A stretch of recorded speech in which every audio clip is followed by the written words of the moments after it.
Arrivant de Lyon où il dirigeait les services de la région Rhône-Alpes, Thierry Lataste a pris aujourd'hui ses fonctions de préfet de l'Hérault et du Languedoc-Roussillon, une région qu'il connaît bien pour avoir été préfet des Pyrénées-Orientales de 2004 à 2007.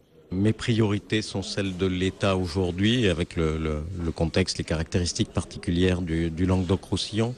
Donc il y a bien sûr un immense chantier sur l'économie et l'emploi qui va mobiliser les représentants de l'État sous l'autorité du gouvernement, parce que la période est difficile, parce que notre industrie notamment est percutée. Je serai aux côtés des acteurs économiques, qu'il s'agisse du secteur agricole, qu'il s'agisse du secteur industriel, qu'il s'agisse aussi de l'économie touristique, tout à fait essentielle pour le Languedoc-Roussillon.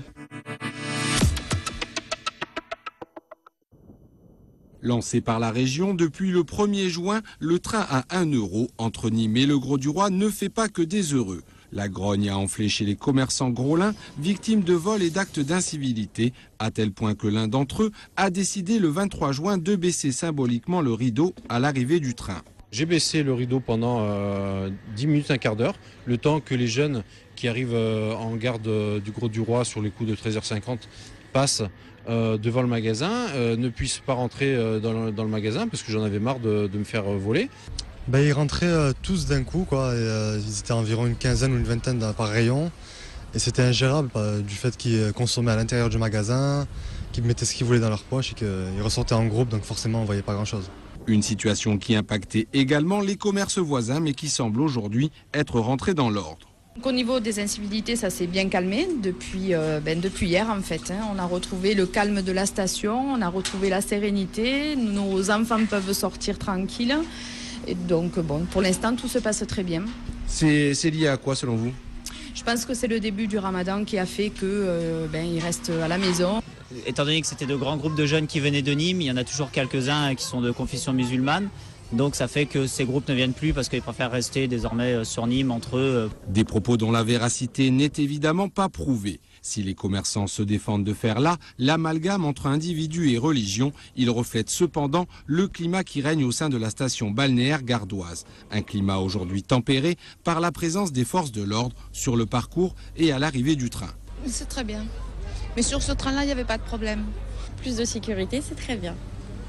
Malheureusement, on est arrivé là aujourd'hui. Et puis voilà, ça sécurise tout le monde, quoi. Malgré une situation apaisée, les commerçants restent mobilisés. Une réunion est prévue demain mardi.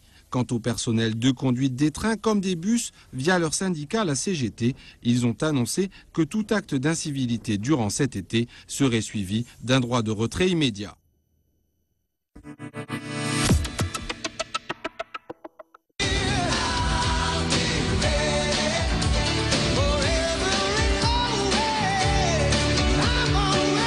Alerte à Palavas pour les tout petits, c'est maintenant possible. Le club Aqualove propose une initiation sauvetage pour les 5-10 ans. Je devais dire au secours à l'aide et en fait elle devait prendre la bouée, la donner et clipser pour me sauver. C'est toi qui l'as sauvé ? Oui. Qu'est-ce que tu as fait ? En fait j'ai pris la bouée, je suis allée la chercher, je l'ai mis autour d'elle et je l'ai clipsée. Après, je l'ai ramenée ici. Cette formation à la fois ludique et pédagogique a plusieurs objectifs. Apprendre à nager, découvrir le sauvetage sportif et sensibiliser les enfants à la plage. Tout un programme. Ce matin, avec les mini-sauveteurs, on a fait de la natation d'abord. On a fait un petit cours de natation. Ensuite, on a fait de la bouée tube. On a fait également du sauvetage planche. Et là, on va passer au goûter. Et si il nous reste un petit peu de temps, on leur fera un petit peu de trampoline histoire qu'ils se réchauffent ou du beach flag donc sur la plage. C'est la première année que les cours pour mini-sauveteurs sont proposés. Pour des raisons de réglementation, les enfants ne peuvent pas être plus de 20 par leçon. La première semaine, on en avait 15 et là, c'est la deuxième semaine. On tourne entre 6 et 7 petits. Donc voilà, pour une première année, c'est déjà très très bien. Les enfants ont tout l'été pour en profiter.